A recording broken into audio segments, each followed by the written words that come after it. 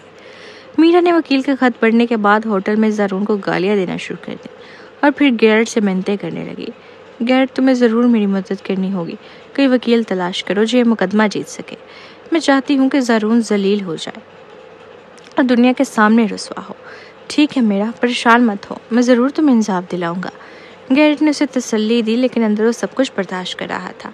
یہ واقعی خوفناک تھا کہ میرا بحثی نظر آتی تھی۔ اس کے چہرے کے دونوں کی طرف گڑے پڑ چکے تھے، یہاں تک کہ اس کی ناک بھی دب گئی تھی اور اس کی آنکھیں بھی ایک بھوتنی کی طرح دھس چکی تھی۔ عدالتی کارروائی کے دوران میرا روز پاگلوں کی طرح برتاؤ کرتی، گالیاں دیتی اور چیزیں پھینکتی۔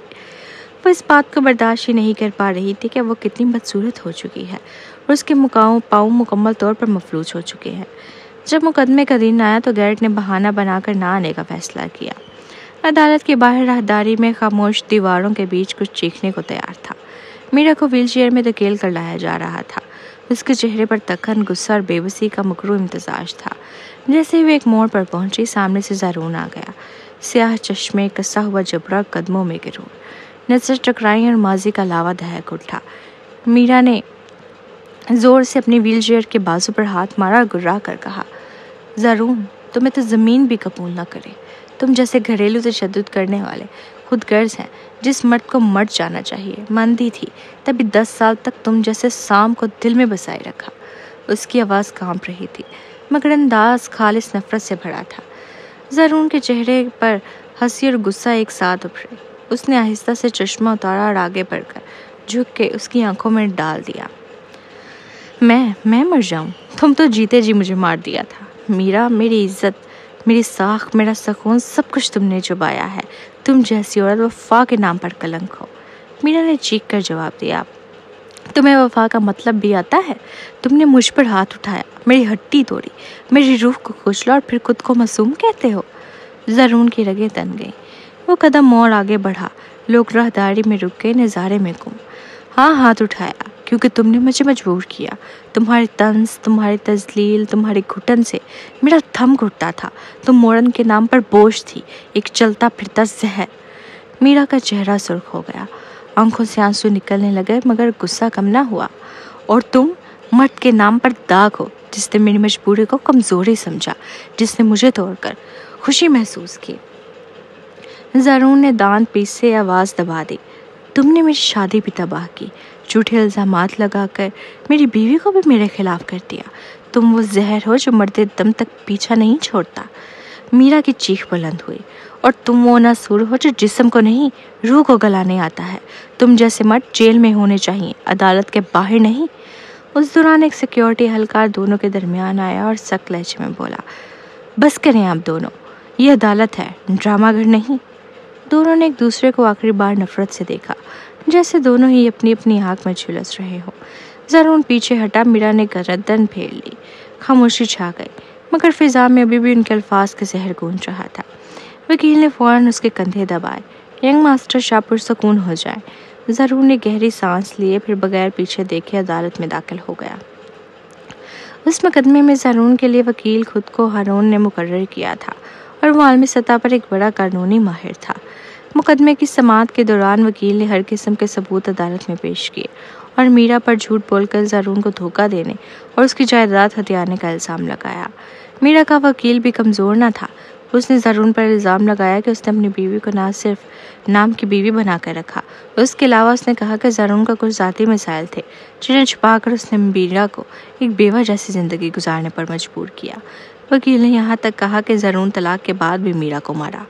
دونوں فریقوں کے وکلا میں زبردست بحث ہوئی اور عدالت میں دونوں کی ساری گندگی کھل کر سامنے آ گئی۔ عدالت میں بیٹھا جج بھی حیرت زدہ تھا۔ خوش قسمتی سے شاہ خاندان نے پہلے ہی اشارہ دیا تھا کہ یہ مقدمہ خفیہ طور پر نپٹایا جائے، ورنہ پورا ملک ہنسی سے پاگل ہو جاتا۔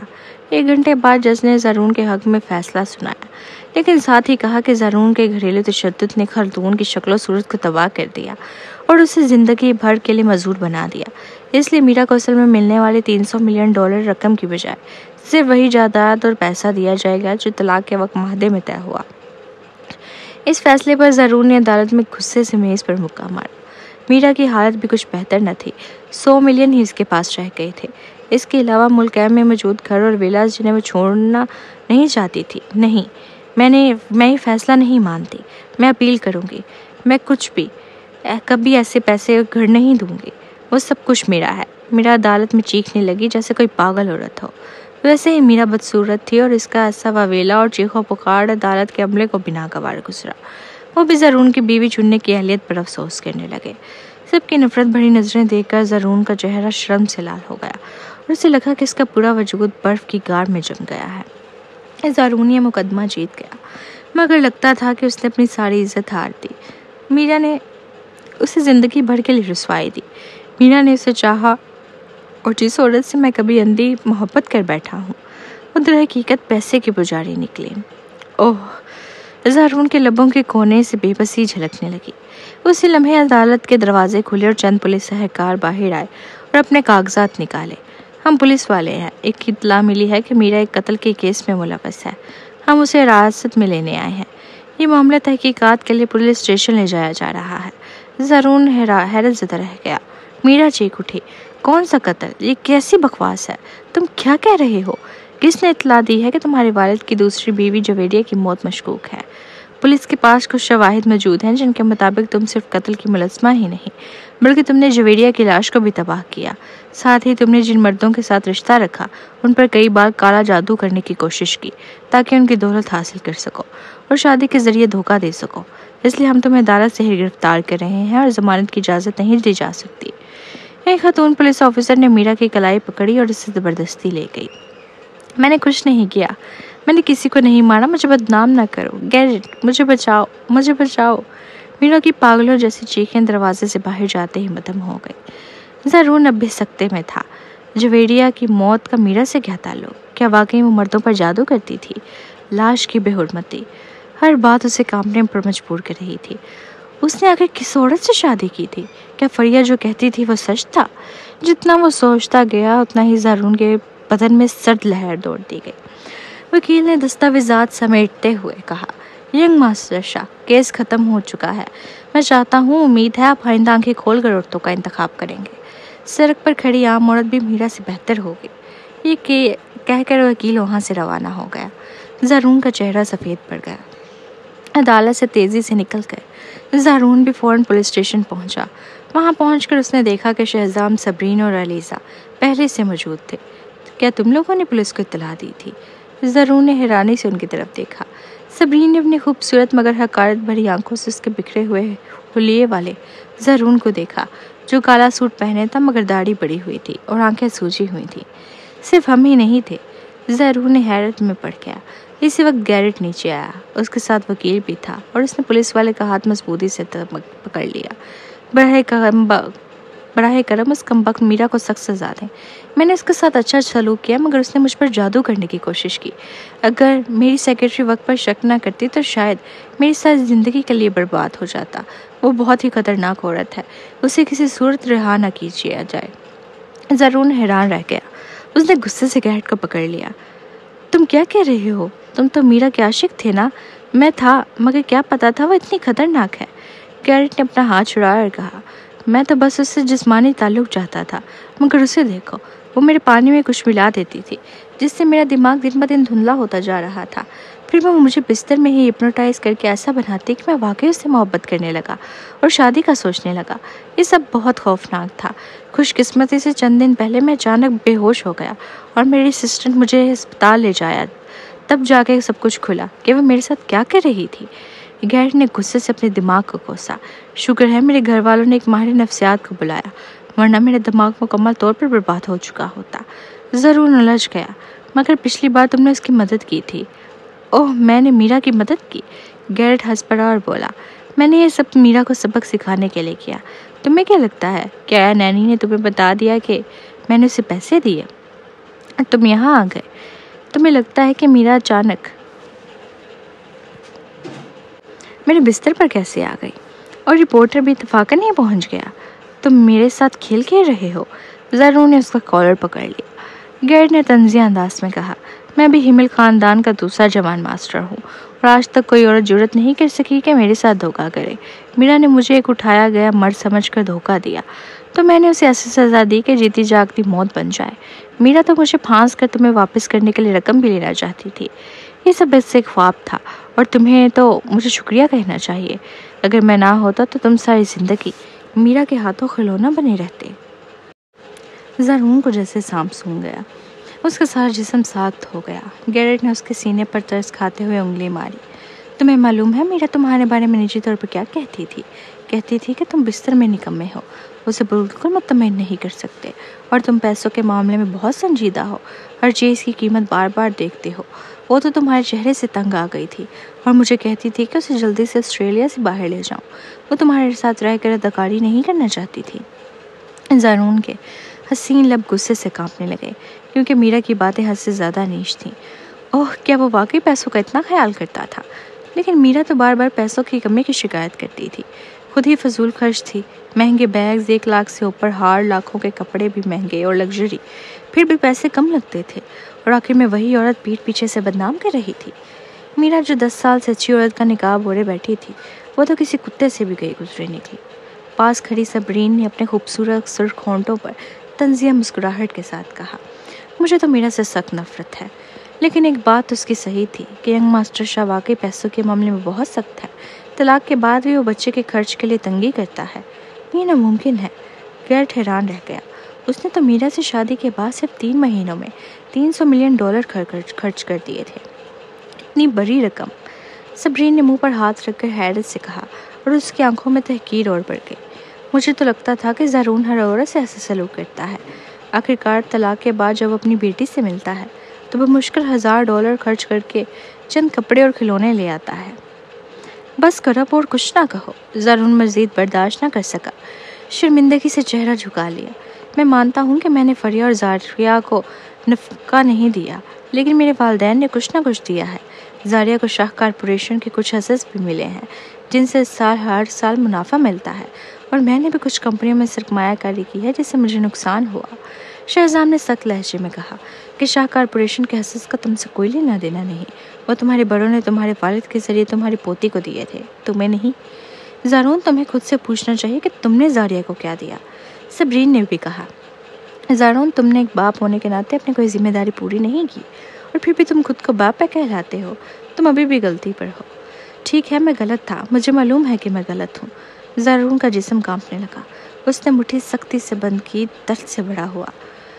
ان دنوں اس کے دل و دماغ میں سب سے زیادہ جو خیال تھا وہ میرا کی غداری تھی، لیکن حقیقت میں فریا اور اس کی بیٹی کا قرض بھی برابر تھا۔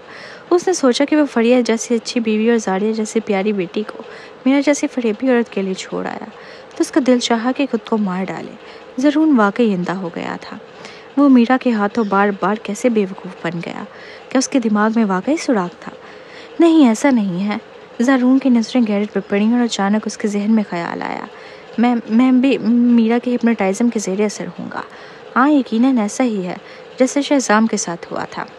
شہزام، تم نے کہا تھا نا کہ تمہاری یادداشت میں میرا نے بدلی تھی، اور تم نے میرا کو ڈیٹ کر رہے تھے، تم اس کے ہپنوٹائزم میں تھے۔ تمہیں ایسا نہیں کہنا چاہیے۔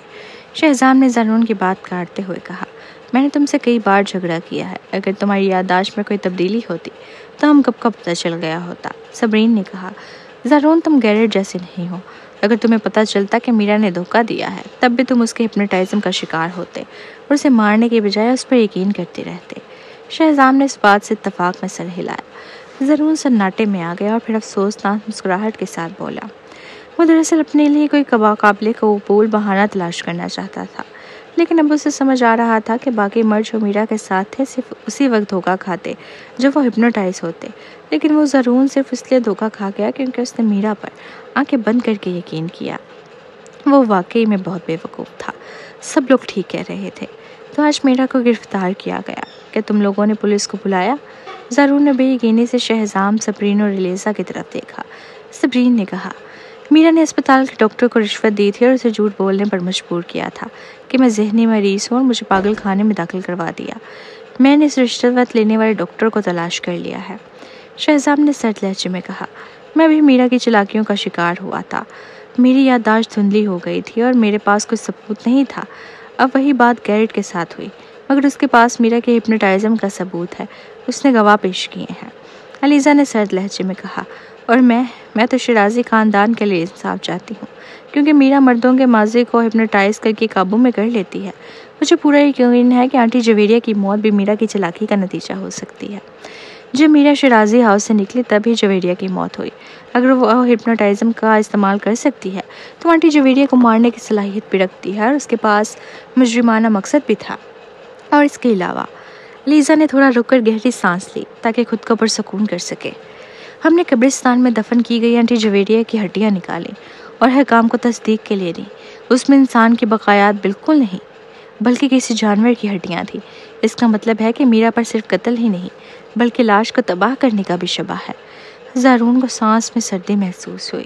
فریہ نے ان باتوں کو پہلے بھی ذکر کیا تھا، لیکن زارون نے یقین نہیں کیا اور میرا کا بار بار دفاع کیا۔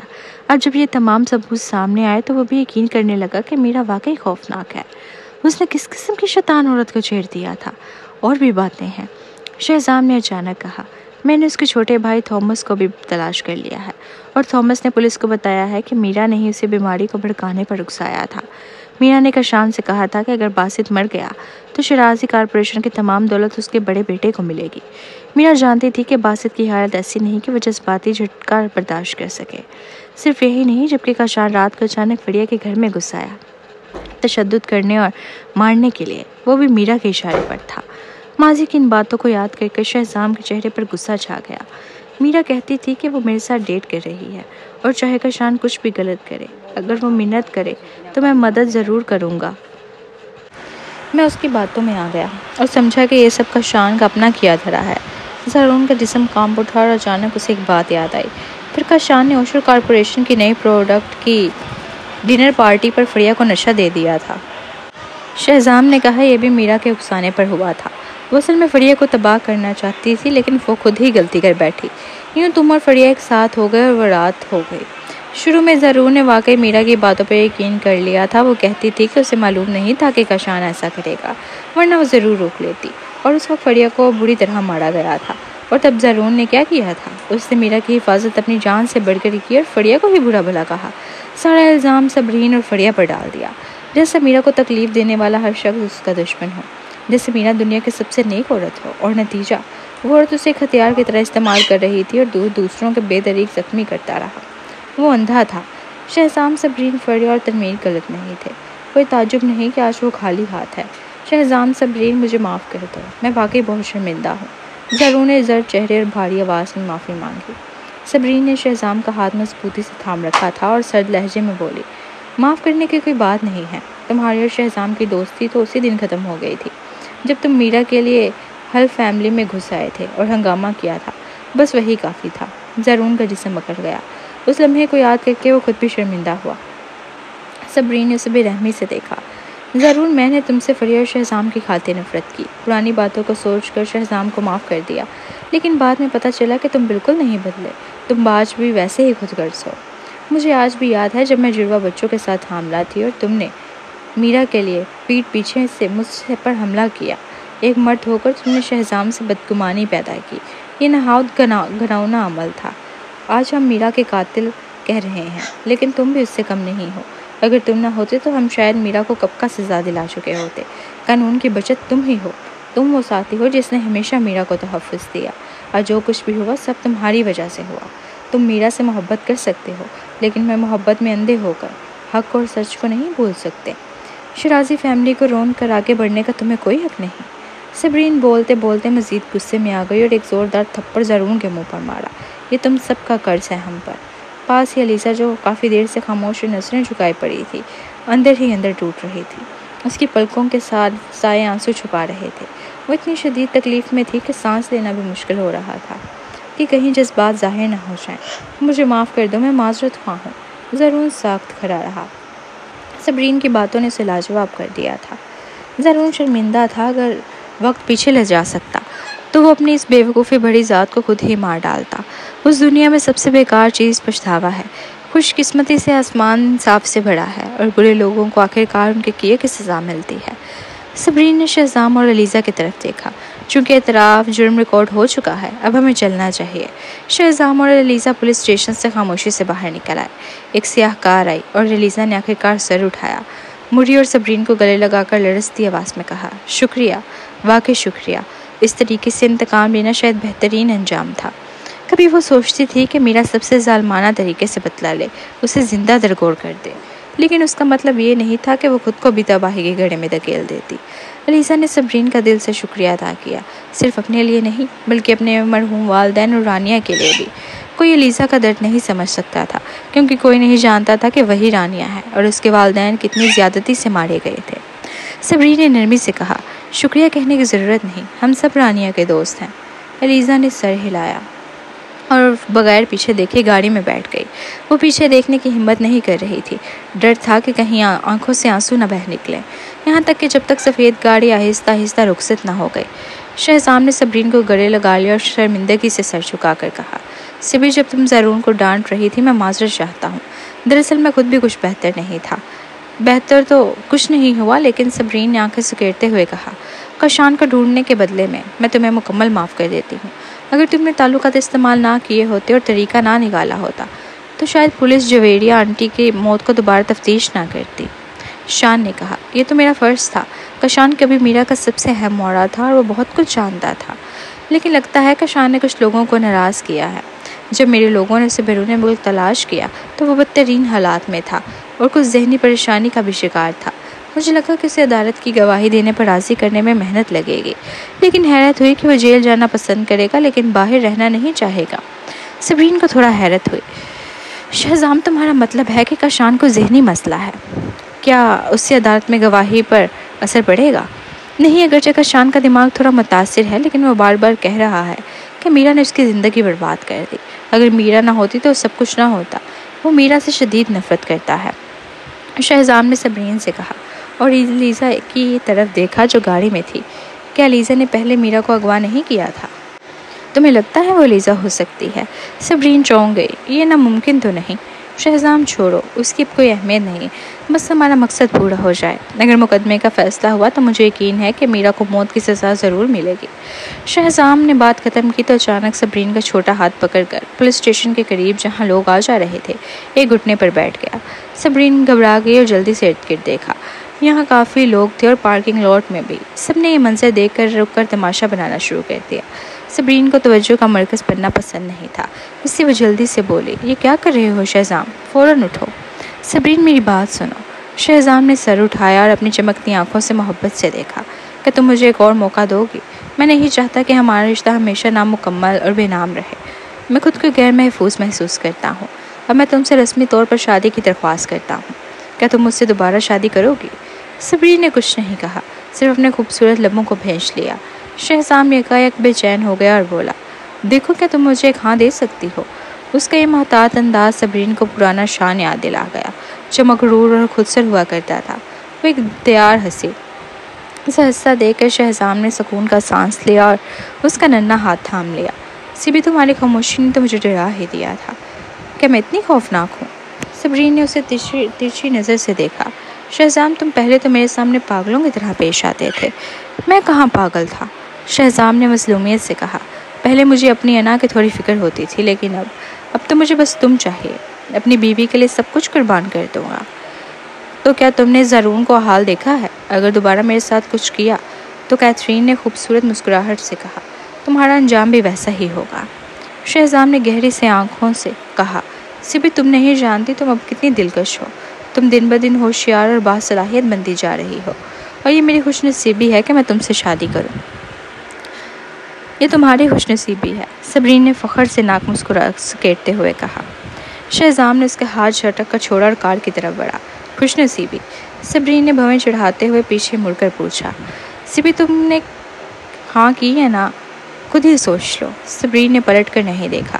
چند لمحے کے لیے شہزام ساکت رہا، پھر اچانک اس نے صبرین کو پیچھے سے گلے لگا لیا اور نرمی سے مسکرا کر کہا، اگر مجھے سوچنے کا کہا ہے تو پھر میں یہی سمجھوں گا کہ تم نے ہاں کر دی ہے۔ کب میں نے ہاں کہا؟ صبرین نے معصومیت سے کہا، مجھے فرق نہیں پڑتا، تم نے ہاں کہہ دی ہے۔ شہزام، کوئی دیکھ رہا ہے۔ صبرین نے شرما کر اسے پیچھے دھکیلنے کی کوشش کی۔ شہزام نے سبی کا ہاتھ پکڑ کر اسے گاڑی کی طرف لے گیا۔ وہ ایسا خوش تھا جیسے کوئی بچہ اپنی پسندیدہ ٹافی لے۔ سبی، تمہاری باتوں سے مجھے نئی ہمت ملی ہے۔ اب میں ہر ممکن کوشش کروں گا کہ میرا کو سب سے سخت سزا دلواؤں۔ پولیس اسٹیشن میں جب میرا کو ایک چھوٹے اور تاریک کمرے میں تفتیش کے لیے بٹھایا گیا تو وہ چونک گئی۔ تم لوگ کیا بکواس کر رہے ہو؟ میں نے کبھی کسی کو نہیں مارا، نہ ہی کوئی جادو ٹونا کیا اور نہ ہی کسی کو نقصان پہنچایا۔ میں بالکل بے گناہ ہوں۔ پولیس آفیسر نے ایک کاغذ نکالتے ہوئے کہا، تمہارے موجودہ عاشق یعنی گیرٹ نے خود تم پر الزام لگایا ہے کہ تم نے اس کے کھانے میں کچھ چھیڑ چھاڑ کی۔ یہ دیکھو وہ اجزا جو ثبوت کے طور پر جمع کیے گئے تھے، ان میں غیر قانونی دوائیاں پائی گئی ہیں۔ گیرٹ کا کہنا ہے کہ جب تم اس کے ساتھ تھی تم نے اسے ہپنوٹائز کرنے کی کوشش کی، اور صرف گیرٹ ہی نہیں، شہزام بھی۔ گیرٹ نے ایک بار علاج کرایا اور صرف ایک ہی بار کے بعد اس کی یادداشت واپس آ گئی۔ میرا یہ سن کر سکتے میں آ گئی۔ شہزام تو ٹھیک ہے، لیکن گیرٹ؟